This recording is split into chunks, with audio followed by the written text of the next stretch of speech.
Boa noite, Zé. Boa Boa noite, noite. Júnior. Júnior, boa noite. Boa noite, Zé. Boa noite, Thiago. Então, gente, vamos lá. Como é que estamos sendo impactados por essa Covid-19? Ver que essas mudanças que o nosso governo federal está fazendo para a gente.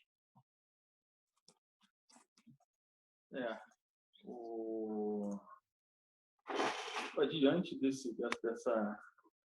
dessa pandemia, né, os governos adotaram a medida de isolamento social e, com isso, a gente teve que as empresas pararam de vender, pararam as suas vendas e isso traz um impacto para elas hoje, que é o risco de liquidez, porque com essa parada das vendas, ela fica com um estoque congelado, que aumenta a necessidade de pôr capital de giro delas, né? E, ao mesmo passo que ela tem um passivo de curto prazo também, que acaba sendo exigível, que é a folha de pagamento, porque ela também precisa manter a sua força de trabalho para, no futuro, não ter dificuldade de recomeçar, né, sem força laboral. E isso pode trazer um cenário perigoso, porque pode acarretar o efeito tesoura nas empresas, né? Que é quando a necessidade de capital de giro aumenta substancialmente, o capital de giro disponível não acompanha saídas de recursos e ela acaba tendo que tomar recursos de curto prazo onerosos para cobrir essa necessidade dela por capital de giro, e com isso ela acaba tendo uma queima de saldo de tesouraria recorrente que pode causar uma insolvência até, né? Por não ter recurso ali para poder conseguir saldar suas obrigações.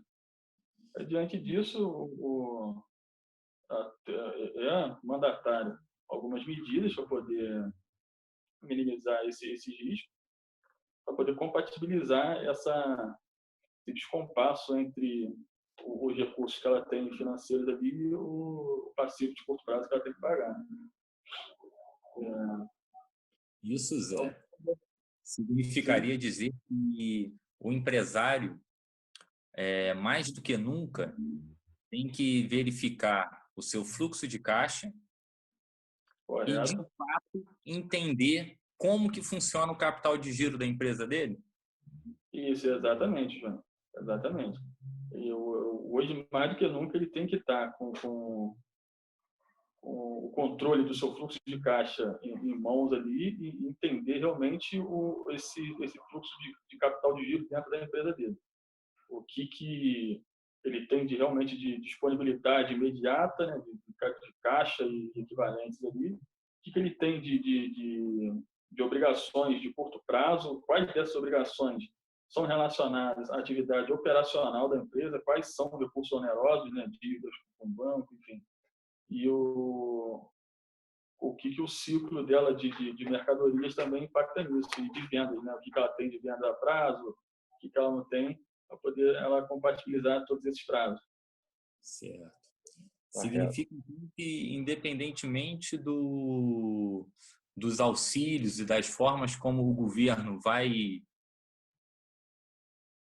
trazer isso para as empresas, os empresários deveriam ter contato, ter conhecimento disso, né? Procurar o contador, procurar saber disso para começar a negociar de dentro para fora, não aguardar o auxílio do governo, porque, como o próprio nome diz, auxílio, ele não resolve.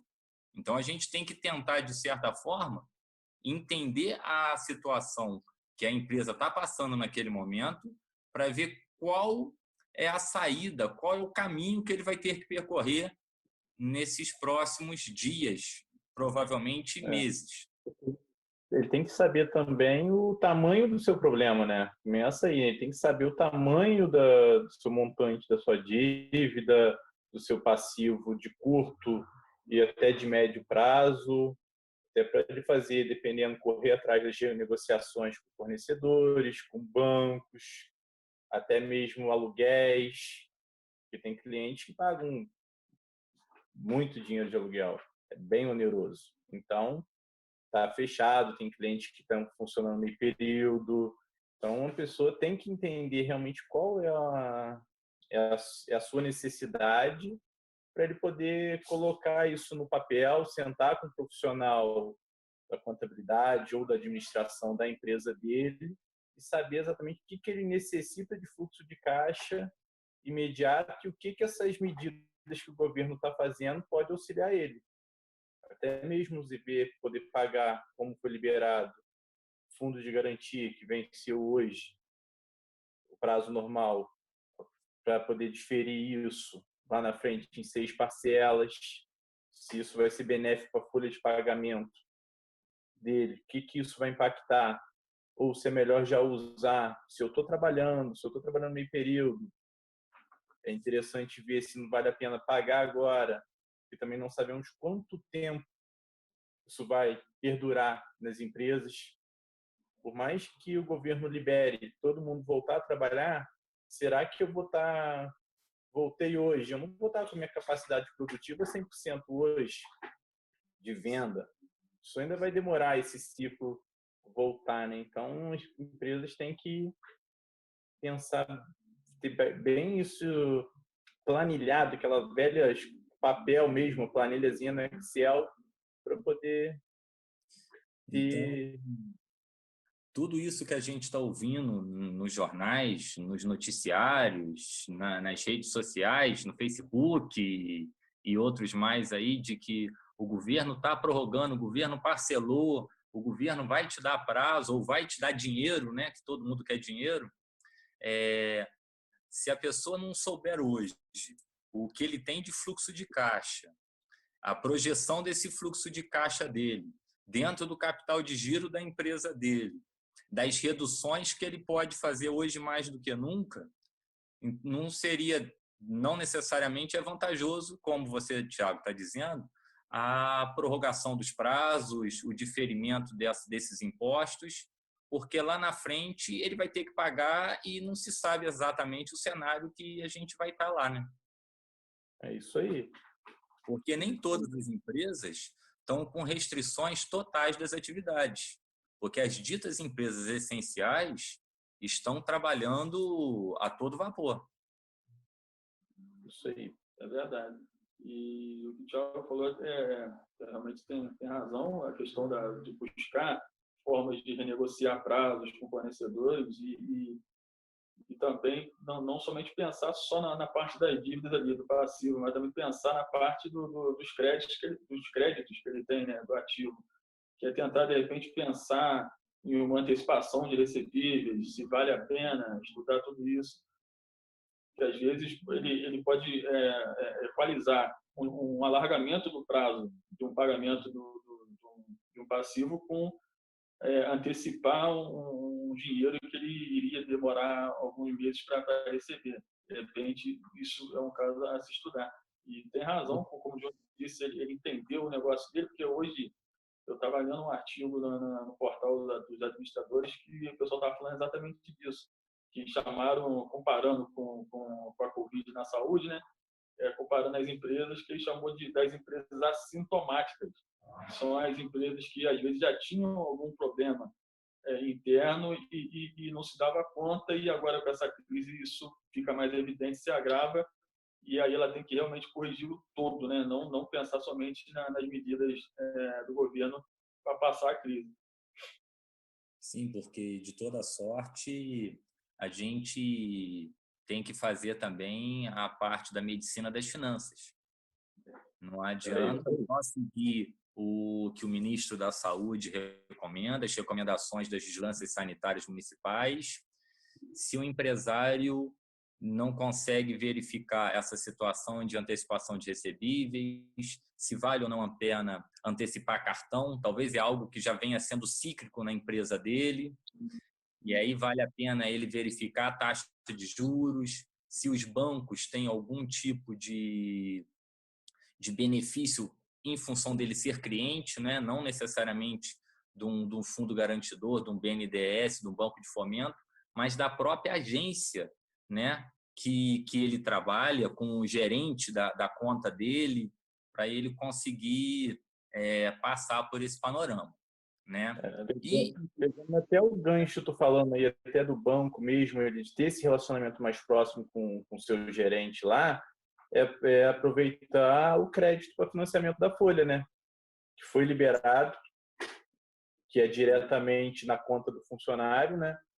Que ele pode pegar lá, pagar 2 meses de salário. Então, quer dizer, é uma... Sai o SMP, a 944, falando disso.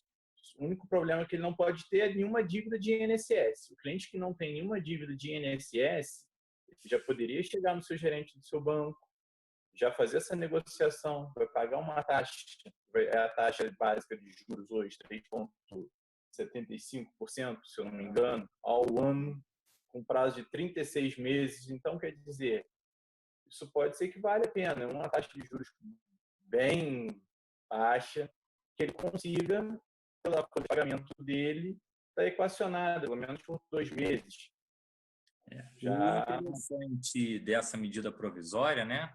Mais do que a taxa de juros, o percentual ao ano, ele não vai encontrar isso em lugar nenhum, é a carência, porque ele acaba tendo uma carência de 6 meses e ele vai ter tempo suficiente para consertar a parte, pelo menos dos dados, ter os dados reais da empresa dele, não aqueles... Se ele não levanta balancete mensal, ele vai ter que passar a fazer esses levantamentos, vai ter que verificar o fluxograma dele de caixa, ele vai ter que verificar no mercado que oferece de juros ou não, porque essa situação da garantir a totalidade da tua folha de pagamento, né? E num valor de até R$ 2.090 por cada funcionário, isso as médias empresas estariam, grande parte delas, aqui dentro. Não, né? Até mesmo aquelas empresas que faturam até 30 mil por mês. Porque ela é liberada para as empresas que faturam acima de 30 mil por mês, tem um faturamento, elas podem entrar nessa linha de crédito, né? E a gente tem que entender que o governo entende por faturamento, na verdade, não é lucratividade. Uma pequena empresa, ela fatura mais do que 30 mil. Então, qualquer empresa com o valor do piso salarial, dependendo se for indústria, ou comércio ou serviços, ela certamente vai estar bem próximo dessa margem mínima aqui para conseguir esse socorro. E aí, de fato, tem que entender que é empréstimo. Empréstimo é um socorro. A gente verifica dentro das situações da empresa se vale a pena utilizar isso e utilizar o dinheiro que você tem em caixa para outras coisas, né? Ou se, de fato, você já pega ela. Porque muitas empresas vão preferir, penso eu, com um planejamento adequado, utilizar desse benefício e pegar o dinheiro que ela tem em caixa hoje para aquisição de matéria-prima, para aquisição de insumos de toda sorte, ou seja, para ela, quando a situação permitir, e vai permitir, ela conseguir estar em capacidade plena de produção. De funcionar, exatamente. Exatamente. E não só a aquisição de matéria-prima, como também o pagamento de alguns custos fixos, né? Perfeito. Independem do nível de atividade, diferente do custo variável ali, o custo fixo está lá para tu arcar com ele, né? Então, se o cara puder fazer esse planejamento de aliviar o peso da força, para poder organizar, para poder, quando realmente voltar, continuar a voltar com a sua força de trabalho. Talvez não digo 100%, mas, né, uma pequena parcela que permita ele caminhar para poder seguir em frente, eu acho que é interessante, sim. E realmente, falando dessa questão, frisou bem que é empréstimo, né, a análise que o empresário tem que fazer da projeção de fluxo de caixa do futuro, para ver se as parcelas são compatíveis com o seu fluxo futuro de caixa, né, para não se comprometer futuramente também. Perfeito. E levando em consideração esse empréstimo emergencial da Folha, nada melhor do que falar da redução de salário, jornada e consequente ou possibilidade de fazer ou não a suspensão dos contratos, porque isso também vai impactar no teu custo, porque querendo ou não, o teu funcionário ele é uma mão de obra fixa, tu precisa dele. Então, o empresário, sabendo se utilizar dos benefícios e dos acordos que foram flexibilizados agora, mais do que na reforma trabalhista, né? Porque a gente está num evento sui generis que nunca aconteceu, não se tem notícia na economia que tivesse isso acontecido tão abruptamente e a nível global. Né? Porque você tendo a possibilidade de estudar a redução da jornada de trabalho, a possibilidade de suspensão do contrato, o que algumas empresas já fizeram, que é a antecipação do período de férias. Isso aí. Tudo também faz parte do planejamento da empresa nesse momento de crise. É isso aí. O primeiro passo realmente é o que você acabou de falar. As empresas verem, já tem férias para dar para o funcionário? Pô, vamos dar férias de uma vez. Porque também não adianta, vou demitir, estou sem receita. Não adianta. O primeiro passo é a pessoa entender realmente a sua empresa ali, o dia a dia, ver. Vamos dar férias, tem férias vencidas ou tem férias para vencer por agora? Vamos adiantar essas férias. Quando voltar tudo ao normal, o funcionário já está de férias, já não tem que sair, já não tem mais que se despender. Tanto que esse 1/3 das férias dos funcionários, a gente pode pagar até a data do auxílio natalino, quer dizer, até dia 20 de dezembro a gente pode pagar esse 1/3 dessas férias. Então, o empresário já ganha um prazo para poder honrar, já é uma grande parte. E voltando na parte que as empresas pequenas, né, diferente das grandes empresas, ela acaba quase que sendo uma empresa familiar. Então, familiar no sentido de são poucos empregados, 20, 30, 40, 50 empregados nas pequenas empresas, com que você conhece todo mundo. Então, essa demissão em massa não necessariamente é uma boa ideia, e normalmente não é. A preservação do emprego, a preservação da renda, acaba fazendo com que a economia, querendo ou não, continue engatinhando. E a gente não pode esquecer que, apesar de toda essa flexibilização, da antecipação das férias e tudo, convém deixar bem claro que isso tem que ser feito através de acordo individual com o funcionário, patrão e funcionário, chega, cada um conta o seu caso, cada um verifica a sua situação e dentro daquilo ali faz esse acordo, de preferência, porque nem todos é obrigatório mandar para o sindicato. É interessante que dê essa comunicação, que leve essa informação para o sindicato, né, para que não paire nenhuma dúvida de que ninguém está querendo levar vantagem de ninguém. É um momento de crise, que cada empresa, cada pessoa sabe exatamente o que precisa naquele momento.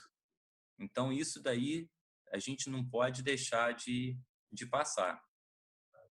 Correto. Você falou da preservação de renda, né?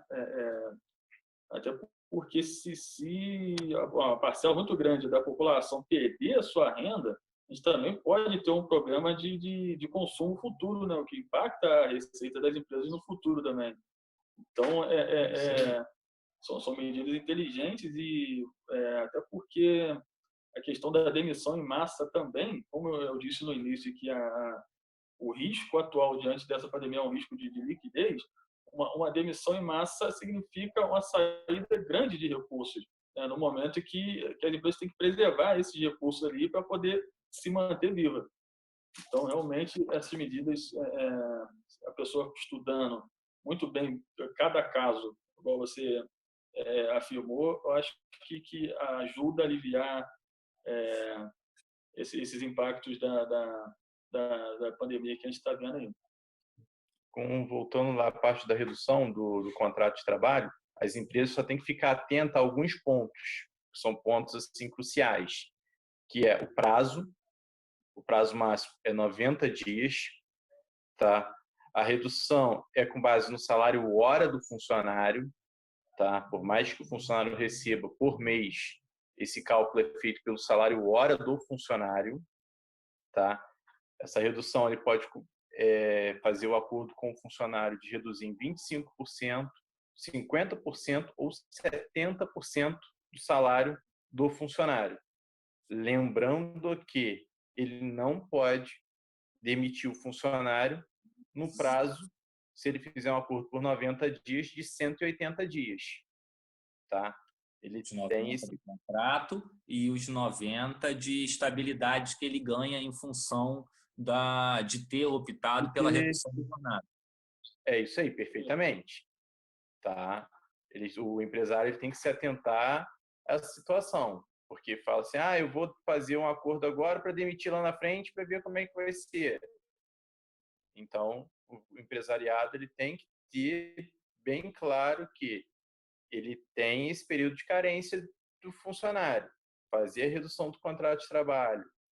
Ele não tem o governo que vai subsidiar a outra parte, tá? Ele não vai ter ônus futuro com isso, mas em contrapartida, o governo quer a segurança do trabalho, do funcionário lá na empresa, para a gente não ter demissão em massa. Então, ele tem uma estabilidade de 90 dias.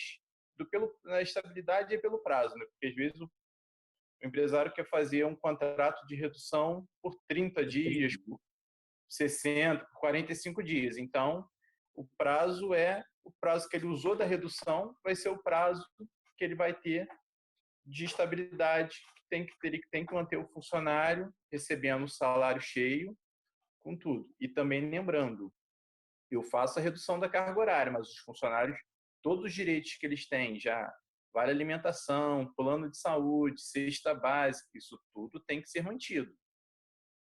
Tá? O patrão não pode cortar nenhum tipo de benefício.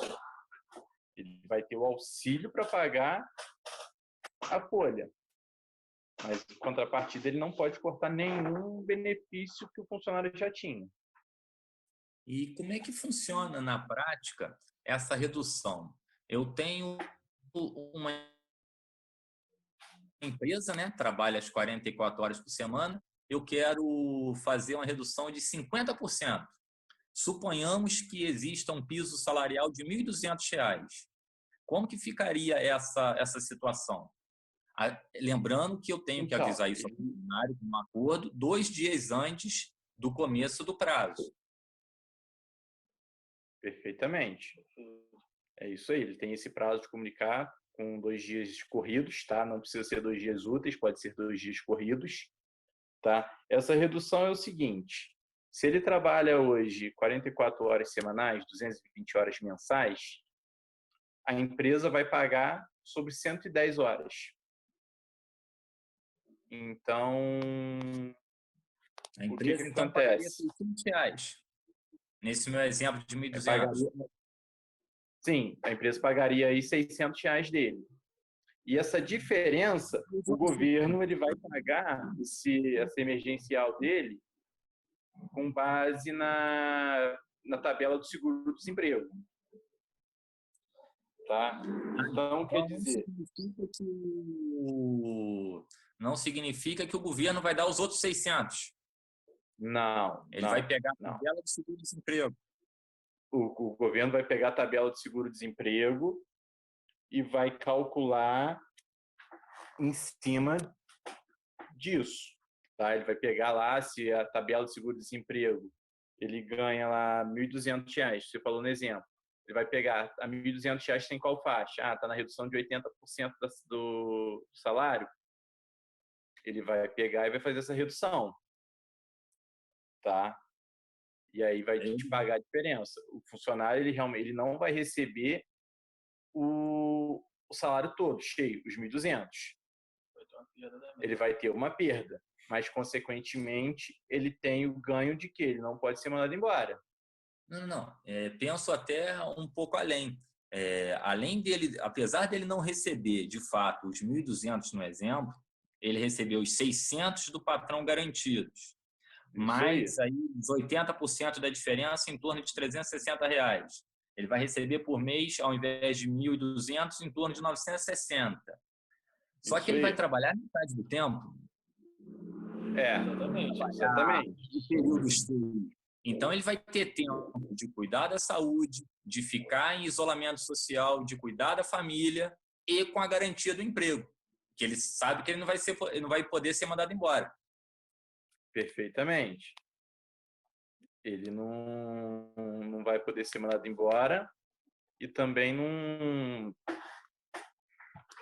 E vai ter tempo, né? Mantém o nível de renda dele quase que igual como se fosse o salário integral, porque ele vai ter uma redução de 50% de carga horária, mas ele não vai ter uma redução de 50% no salário, né? Ele vai manter um nível mais alto de renda ali para ele conseguir atravessar esse momento de crise, igual você falou, cuidar da própria saúde, se manter em isolamento, cuidar da família. Então, essa medida do governo, ela tem um papel social importante, tanto para a preservação das empresas, no que tange a aliviar esse capital de giros delas, quanto o papel social de manter o nível de renda dos empregados ali. Isso aí. E o empresário, vendo não só o lado do empregado, né, como o José disse, a parte do empregador, quando ele vai verificar o fluxo de caixa dele, o capital, o que ele precisa dentro do capital de giro dele, ele sabe que ele vai ter esse valor fixo pelo tempo até 90 dias. Então, nesse nosso exemplo, a redução de 50% da folha. Então, ele já vai saber que aquilo vai impactar diretamente na folha de pagamento dele, se ele vai precisar utilizar ou não o empréstimo emergencial para pagamento da folha. Então, a gente passa a entender que uma medida acaba puxando a outra. Isso aí. Perfeito. E eu acho que a palavra de ordem para as empresas como um todo no atual cenário é planejamento, cara. Mais do que nunca, tem que sentar e planejar, entender o seu negócio, procurar um profissional adequado para auxiliar aí, um profissional da contabilidade, um profissional da administração, que seja, e sentar e apurar esses dados, levantar esses dados primeiro, porque com base nos dados da empresa ali, com as informações da empresa, que se consegue fazer um planejamento adequado ali, por mais que a gente esteja aqui falando do cenário geral, né, medidas gerais, como tentar ver uma antecipação de recebíveis, postergar prazo, preservar capital financeiro, ou seja, dinheiro em caixa, mas cada empresa é uma empresa, cada caso é um caso. Então, se a pessoa puder fazer esse planejamento individualizado ali, com o auxílio de um profissional, ela consegue melhores resultados. Perfeito. E também ao invés não só pensando no macro planejamento, né, como Zé, você acabou de dizer, né, Zé, a gente tem aquela situação dos micro planejamentos, porque a gente faz esse planejamento global dentro da empresa, e aí eu penso no planejamento no setor trabalhista, em âmbito trabalhista, eu penso nesse planejamento em âmbito tributário, eu penso nesse planejamento no econômico, financeiro. Então, a gente acaba, e seria, eu acho, opinião particular, seria até mais interessante fazer esses micro planejamentos, né, de cada setor da empresa dele, para depois ele ter uma visão geral com mais subsídios, com mais informações mais precisas. Porque muitas vezes você pensa em fazer um planejamento geral da empresa e acaba passando por cima de várias informações. E como a gente está no momento de um cenário mundial, não é só no Brasil, a gente também acaba sendo refém do tempo, como nunca. Porque cada dia que passa, cada minuto que passa, vem uma informação ou para confirmar, ou para retificar, ou para incluir alguma coisa. Se você não tiver detalhes de cada setor, um planejamentozinho separado, segregado, para depois você montar a sua pizza como um todo, você não vai conseguir tomar, talvez, a melhor decisão. Perfeito. É isso aí. Exatamente. Exatamente. E voltando aqui a falar Da só redução, o último ponto aqui que a gente falou da redução do trabalho aqui, para a gente falar da parte da suspensão do contrato de trabalho também, que foi aprovado em dia 1º de abril pela MP 936, entendeu? Que a gente pode fazer a suspensão pelo prazo máximo de 60 dias, tá?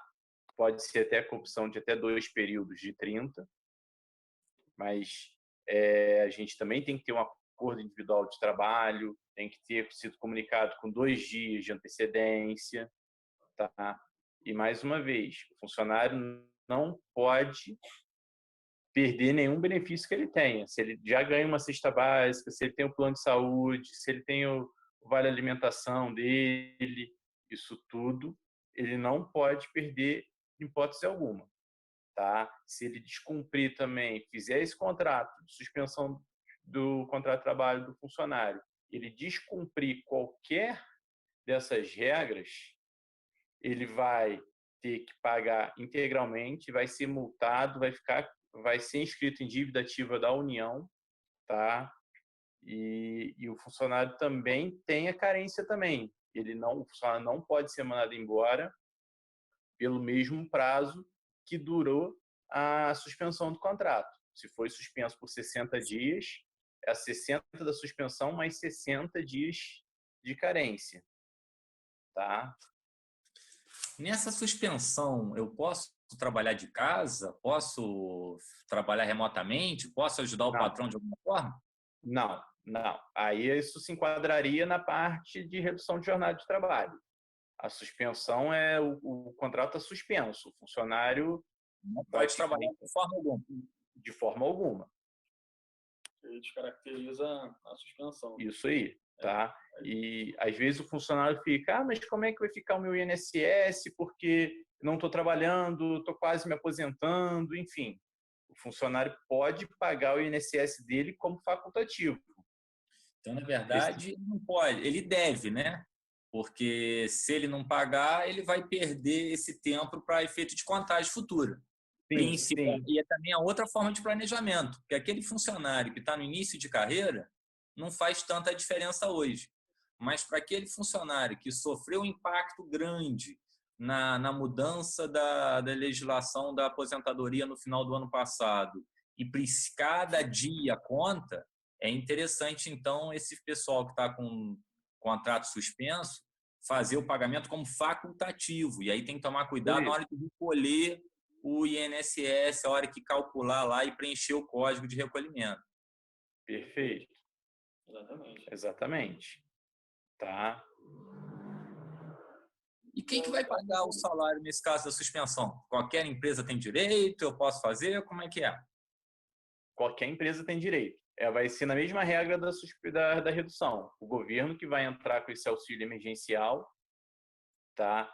Vai ser calculado também de acordo com a tabela do seguro-desemprego, tá? O funcionário ele não vai receber o valor exato que ele recebia quando estava trabalhando, mas também ele não vai trabalhar e vai estar em casa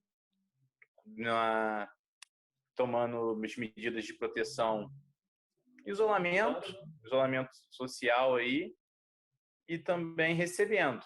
Na verdade, então, ele vai receber o seguro-desemprego, ele vai se habilitar no seguro-desemprego, o governo vai pagar esse seguro-desemprego para ele, e na eventualidade, depois da estabilidade que ele passa a ter futuramente, sei lá, daqui a 1, 2, 5 anos, ele for mandado embora, esse seguro-desemprego que ele recebeu no prazo da suspensão não entra em conta. Eu recebo lá na frente normalmente. Recebe lá na frente normalmente. Tá? Isso foi só um auxílio que o governo deu para não ter as demissões. Então, o governo está subsidiando essa parte para poder ajudar também no fluxo de caixa das empresas. É interessante também que o teto que o governo colocou de faturamento para ele liberar 100% subsidiar 100% do pagamento, né, acaba sendo o teto do limite de faturamento do Simples Nacional, que representa aí mais de 90% das empresas. Isso aí, perfeitamente. Deixar claro que a lei ela não diz empresas do Simples. Então, qualquer empresa, lucro presumido, lucro real, que tenha um faturamento inferior a 4.800.000, pode fazer a suspensão e o governo vai subsidiar 100%. Sim, sim. Exatamente. E é o empregador que vai fazer essa comunicação, tá? Não é o funcionário, mas eu vou dar entrada no seguro-desemprego. Não. É o empregador que vai na plataforma do Ministério do Trabalho e vai dar entrada nesse benefício. Tá? Beleza. Então, a gente...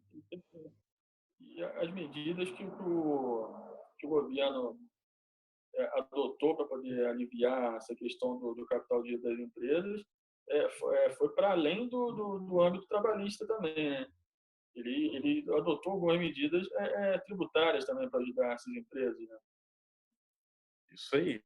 Ele adotou empresas, vamos falar de 90% das empresas hoje do país, que são micros e pequenas empresas, né? Que estão no Simples Nacional, que ele postergou o pagamento agora da competência de março, abril e de maio, para a pessoa poder pagar outubro, novembro e dezembro desses impostos. Tá? Isso de tributo da parte federal. Mas aí, da na parte, ele fez aqui, né? Não só do Simples, ele acabou impactando a economia como um todo, né? A parte tributária como um todo, porque o que tinha competência federal, ele acabou postergando o pagamento, né? Diferindo o pagamento de várias obrigações, vários impostos, na verdade. Sim, perfeito. Inclusive, o PIS e o COFINS é uma delas. E, inclusive, das obrigações acessórias também. Os governos aí andaram postergando também o prazo para a entrega de algumas obrigações acessórias tributárias, né? Perfeito. Isso aí. Do lado da música, né? Fazendo potpourri do que jogou para frente aqui, né? Para descontrair um pouco. Na verdade, a gente teve a prorrogação do Simples, a parte federal. Vamos falar do federal primeiro. A gente teve o microempreendedor individual, que não deixa de ser um empresário. Nós tivemos o PIS e COFINS. Nós tivemos o INSS patronal. Sim. Só tomando um gancho aí do INSS patronal, rapidinho, Glenn, é que o INSS patronal, para deixar bem claro que as empresas do Simples Nacional, elas não têm INSS patronal, tá? Elas só pagam o que elas descontam no salário dos funcionários. Então, para essas empresas, o pagamento continua normalmente, porque eles não pagam a alíquota patronal. Aquela GPS do dia 20 tem que ser paga. Das empresas Simples Nacional, sim, normal, não mudou absolutamente nada, porque eles não têm pagamento nenhum, é só mesmo o valor que descontou do funcionário que ele vai contribuir. Então, se é assim, a parte do doméstico é a mesma coisa, então. Não é social? Sim, perfeitamente. Então, o empregador doméstico que fez o recolhimento hoje, ele pode optar por fazer o pagamento cheio, parte patronal e empregado, como ele pode pagar só a parte do empregado e postergar o pagamento da parte patronal dele. Isso mesmo, perfeitamente. É que a parte patronal das empresas operadas pelo Simples acaba sendo recolhido pela guia do Simples, né? A IAS lá, né? E como todos os tributos federais foram postergados, aí a parte, digamos assim, patronal do Simples Nacional do INSS acabou sendo postergado junto com os demais tributos. Aí realmente fica o que o Thiago disse, a GPS ali tem que ser recolhida porque é somente a parte dos segurados, parte dos empregados ali. No caso do Simples, então, só o pessoal do anexo 4, salvo engano, que paga a CPP por fora, né, que a parte patronal não está dentro do Simples, esse conseguiria postergar. Conseguiria, isso aí. Perfeito. Perfeitamente, bem lembrado. Aí, né, além, para a gente não ficar também se alongando nos prazos, que aí a gente pode depois discorrer cada tributo, qual a data, o principal, como o Thiago já tinha dito, o Simples Nacional, para grande parte da população que vencia março, abril e maio, jogou para outubro, novembro e dezembro, né? Isso aí. E antes de passar para a parte estadual e tudo, o Zé estava comentando também dos prazos que ganhou, né? E aí o profissional contábil vai conseguir, me parece, dar uma consultoria melhor para os clientes, porque deixou de ter aquela correria, aquela coisa que tem no início do ano, que é muita informação, muita obrigação acessória, né? Porque não é só pagar tributo, mais do que pagar tributo, é dar informações privilegiadas para o governo. Também foram prorrogadas, então, várias obrigações. Foram prorrogadas. Inclusive, a declaração de imposto de renda para a pessoa física também foi prorrogada. A DEFIS, que é a declaração das empresas optantes pelo Simples Nacional, acabou sendo prorrogada também. DCTF, né, Thiago? Isso, DCTF foi prorrogada, a FD contribuições também, que são as declarações que temos mensais, foram prorrogadas. Então, quer dizer, mais um alívio também para nós profissionais contábeis, para poder dar uma assessoria realmente melhor para os nossos clientes nesse período. E acaba também diminuindo o risco, né, das empresas, porque diante de uma pandemia que as pessoas têm que ficar fazendo isolamento social, o risco de se atrasar uma declaração e a empresa incidir nas multas caríssimas, né? Então acabou sendo mitigado um pouco com esse alargamento do prazo. As empresas respiram aliviadas, principalmente nós profissionais da contabilidade, né? É isso aí. E só voltando aqui, já que a maioria das empresas no país, né, é simples, para bater na tecla, como é que ficou o pagamento do Simples? E aí a gente tem que lembrar, só para fazer aqui, se eu tiver errado, vocês me corrijam. Dia 7 teria o fundo de garantia, que nós tivemos prorrogação também no pagamento. Dia 15 teríamos o Simples Nacional, né? Porque era uma via só, unificação dos tributos, e teria GPS. Só que com essas prorrogações, salvo engano, houve algumas modificações, porque a parte federal recolhe de um jeito, a estadual de outra. Como é que ficou isso? Isso aí. Então, vamos lá. Vamos falar... Antes de a gente falando agora do Simples, tem que lembrar também que tem muita micro e pequena empresa que são lucro presumido.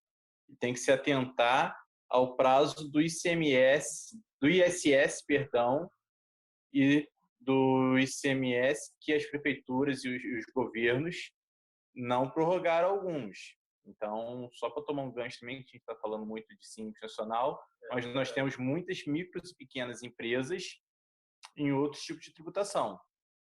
Então, eu vou ter que verificar em cada município se o seu prefeito prorrogou ou não o prazo do pagamento do ISS. E das empresas que não são Simples Nacional, sim. Perfeito. Acho que são Simples Nacional, o Comitê Gestor do Simples acabou com uma decisão prorrogando o prazo do recolhimento desses tributos estaduais e municipais. Então, isso aí. O Simples Nacional meio que prorrogou tudo, né? Impõe tributos federais e estaduais e municipais. Agora, mas vai acontecer a gente ter que pagar em 2 guias, não vai ter esse caso? Vai, porque a parte do ICMS e do ISS foi prorrogado para julho, agosto e setembro. Isso. Enquanto a federal está para outubro, novembro e dezembro. Tá? E aí nós temos também que lembrar os nossos clientes é o quê? Que vai vencer lá na frente junto com o do mês corrente. Então, ele vai ter que pagar 2 guias de Simples Nacional.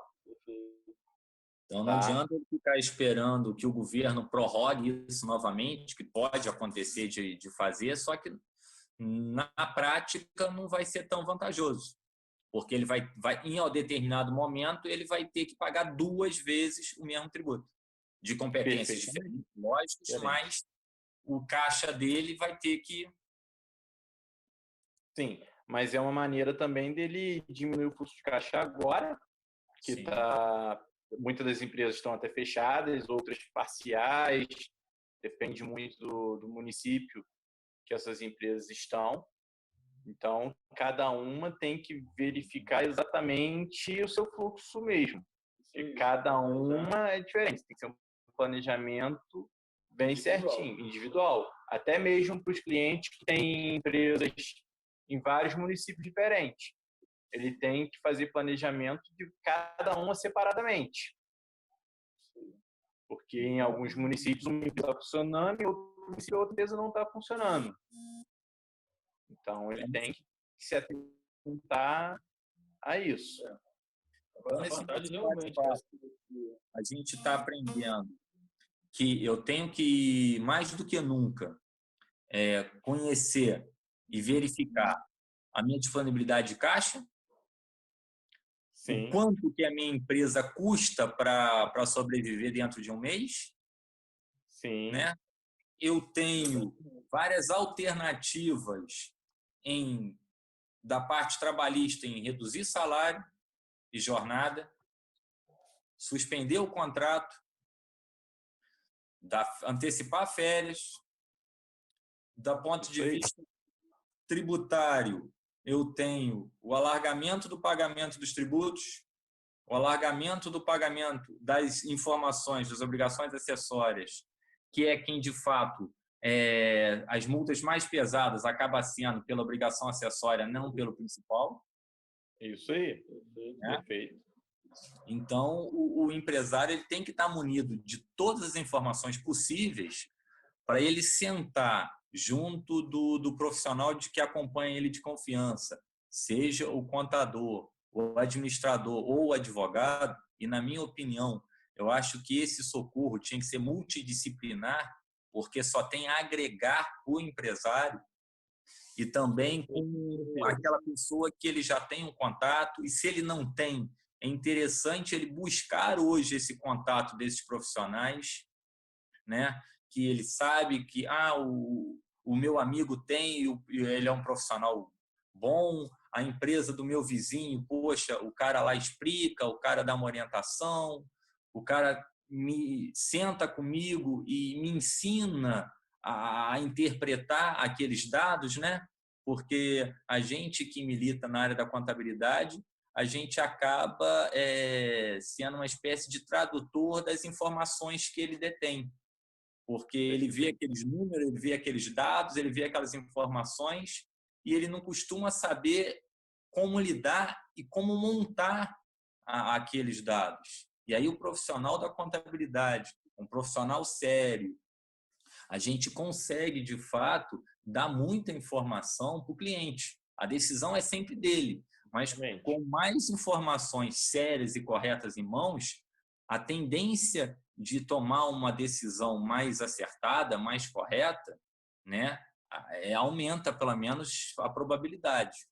Com certeza, exatamente. Comentando aqui, como você disse, né, realmente uma equipe multidisciplinar.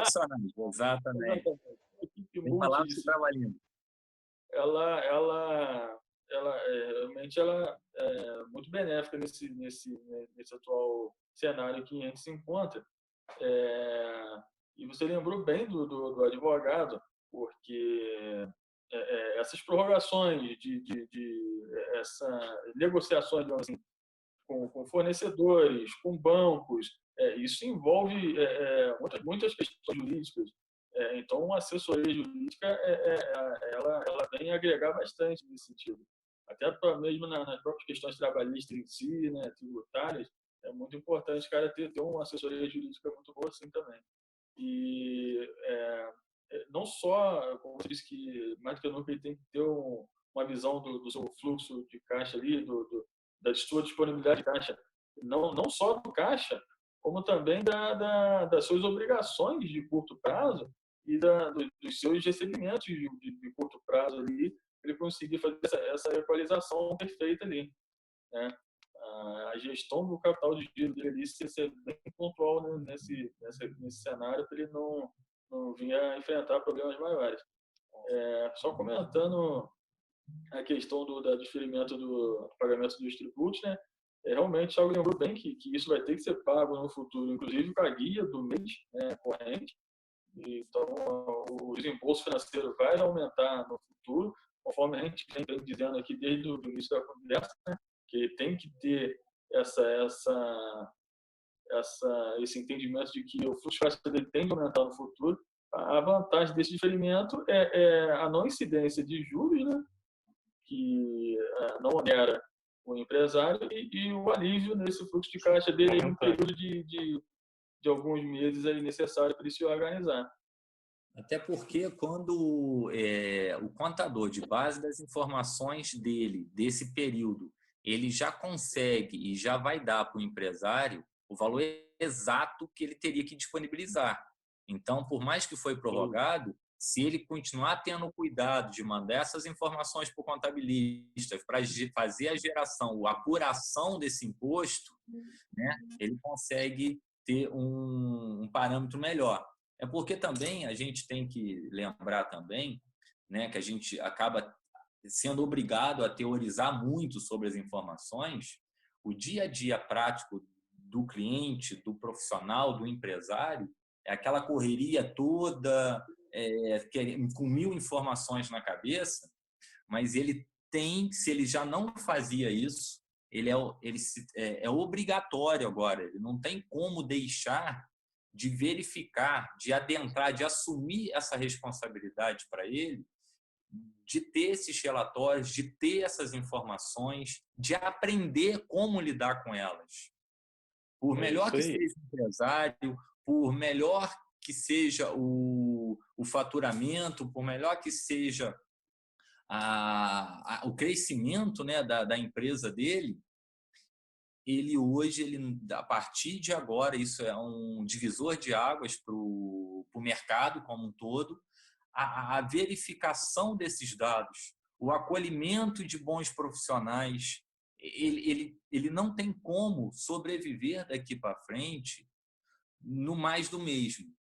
Aquele camarada que já vinha se arrastando, já vinha dizendo que a crise o perseguia, e de fato perseguiu vários e vai continuar perseguindo, ele precisa se atentar para isso tudo que a gente está aqui batendo papo, debatendo, conversando, para que ele consiga ver uma luz no fim do túnel.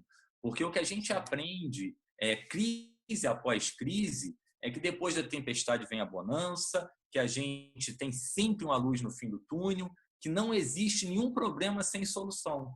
Isso não existe. A solução dele pode ser mais difícil, pode demorar mais tempo que a do colega. Mas como vocês estão dizendo direto aí, cada caso é um caso, cada situação é uma situação, e não é porque o camarada tem 2 padarias na mesma rua que tem que ser feito do mesmo jeito. Perfeito. Exatamente. É isso aí. A gente vem falando aqui das medidas de folha de pagamento, tributos, crédito e como é que fica a questão dos fornecedores, né? A gente falou também da antecipação de recebíveis, mas os fornecedores, né? Nesse momento também seria interessante as empresas sentarem com seus fornecedores de serviços e tentarem também uma negociação de prazos, de valores, de descontos, né? Porque isso também alivia o seu capital de giro no caso, né? O que a gente já falou aí na abertura dos trabalhos de conversar com o fornecedor, o Thiago lembrou bem dos aluguéis e tudo mais. Então, tudo isso que impacta diretamente a empresa, nada melhor, e não vai existir fórmula matemática que suplante isso, nada melhor do que aquela conversa frente a frente, pelas mídias sociais, não precisa de fato agora lá em função do isolamento, mas pega o telefone, pega o WhatsApp, verifica com o locador, verifica a possibilidade que tem de reduzir ou dilatar ou flexibilizar, parcelar. Então, não deixa de pegar o setor de compra, entrar em contato com cada fornecedor. Tenha isso por carinho, por critério.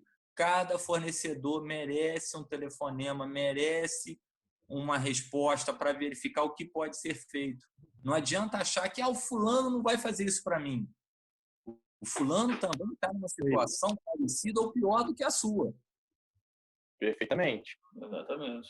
Porque do mesmo jeito que a gente está sendo impactado, por mais que nós somos pequenos, eles, como grandes empresas, grandes fornecedores, também estão passando pelos nossos mesmos problemas. A diferença é que, às vezes, eles têm um fluxo de caixa bem maior do que o nosso, que consegue, às vezes, segurar um pouco mais. O nosso cenário hoje, levando em consideração a quantidade de multinacionais e de grupos econômicos que tem no mercado ofertando produtos e serviços, eles já estão impactados porque isso é um fenômeno mundial. Então, provavelmente, a sede da empresa dele no país A ou B também está sentindo esse impacto. Então, me parece, pode não ser isso para todo mundo, mas cada cliente que conseguir isso, de negociar com a multinacional, de fazer ela entender o seu lado, já por si só já é um vitorioso, já é uma vitória. E eu acho que a gente tem que buscar hoje uma vitória por dia. Então, a gente acaba se valendo dessas ferramentas, né? A gente, enquanto empresários, a gente, enquanto profissionais da área da contabilidade, da área do direito, a gente se vê obrigado a dar essas informações, a saber como a gente vai lidar com isso, né? Para a gente poder sensibilizar, fazer alguma coisa para facilitar o convívio daqui para frente.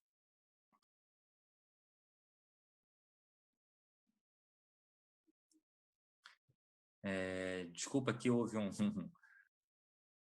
um contratempozinho aqui. E seria... Tá indo. Eu, Júnior, a gente teve um probleminha de conexão aqui, mas a gente estava falando, a gente falou já das empresas, né, das medidas, dos cuidados, do risco e dos cuidados que as empresas têm que ter, das medidas que o governo lançou mão que podem ajudar a empresa a passar por essa turbulência. Falamos dos empregados, né, a questão da segurança de manutenção de renda e emprego. E agora a gente podia ver como é que ficou a situação dos profissionais que são autônomos, os desempregados, e o pessoal que é microempreendedor individual, que não está coberto pelas demais medidas. Como é que ficou esse pessoal? É verdade, Zé, porque a gente, né, deu uma explanação superficial do cenário que a gente está, pelo menos da parte das empresas, devido à pandemia do Covid-19, né? A gente acabou falando um pouco da parte trabalhista, um pouco da parte tributária, né? Com os impostos e tudo mais, e também deixamos aqui por final, até eu acho que de propósito, porque eu acho que milhões de brasileiros vão acabar sabendo falar disso melhor do que a gente, mas a gente também não pode se furtar de enfrentar, de falar, né, do auxílio emergencial, que é o famoso R$600. Perfeito. Então, esse auxílio emergencial, ele veio, né, de forma jurídica através da Lei 13.982. Então, durante os meses de abril, maio e junho, ou seja, durante 3 meses, o governo vai dar um auxílio de R$600. para aquela pessoa que é trabalhador autônomo, para o informal, para o desempregado. E aí, em linhas gerais, né, porque eu acho que todo mundo já baixou o aplicativo, se não baixou, eu aconselho a baixar o aplicativo, é bem intuitivo, é bem fácil, são perguntas simples e perguntas pessoais que você vai conseguir fazer o cadastro, porque nesse primeiro momento tem que se cadastrar. E por mais que você não tenha certeza dos requisitos, que eu vou citar alguns aqui, faço aqui a menção de que faça o cadastro, baixe o aplicativo. Se você não sabe, o seu irmão sabe, o seu pai sabe, você passa um vídeo para um colega e o colega te ensina, então vai ser bem tranquilo isso. Então, na prática, quem já tem o Bolsa Família não precisa fazer o cadastro no aplicativo, porque ele já está cadastrado, tá? Então, quem tem Bolsa Família e quem já está no CadÚnico não precisa. O aplicativo é mais para reconhecer aquelas pessoas que não têm esse cadastro. Então, aquele autônomo que faz o pagamento lá mensal do INSSzinho dele, aquele microempreendedor individual, tá? Como regra geral, essas pessoas têm que fazer habilitação. Inclusive aquele que não é nem microempreendedor, nem autônomo. É aquele camarada que não tem nada. Esse também deve fazer o cadastro, tá? Aí, aqui em linhas gerais, até 2 pessoas da mesma família podem receber esse cadastro. Se a mãe solteira, essa vai ter direito a 2 vezes R$ 600, então ela faz jus até R$ 1.200, tá? Então, na prática, ele tem que ser maior de 18, não ter carteira assinada, não ter emprego, né? E ele tinha que estar na faixa de isenção do imposto de renda em 2018. Que é aquela que diz que quem recebeu até R$ 28.559,70 em 2018, quem recebeu menos que isso, também está pré-habilitado. Tá? Além dessa situação, e também algumas perguntas que já me fizeram, mas eu recebo Bolsa Família, como é que fica? Vai depender de qual é mais vantajoso. Porque esses programas de transferência de renda igual Bolsa Família, ele tem várias classes, vários valores. Então, para quem recebe mais de R$ 600, vai continuar recebendo um Bolsa Família. Não vai acumular. Mas quem recebe menos do que 600 no Bolsa Família, o Bolsa Família automaticamente vai virar R$ 600. Isso é o que a gente consegue interpretar da legislação. Além desse auxílio emergencial, é importante enfatizar aqui que o INSS vai antecipar algumas prestações. Ué, mas o que é isso? O que é o INSS antecipar? Aquelas pessoas que deram entrada num benefício, tá? Mas o benefício dele ainda não foi avaliado, não foi julgado, o INSS vai antecipar. Então, o que vai acontecer?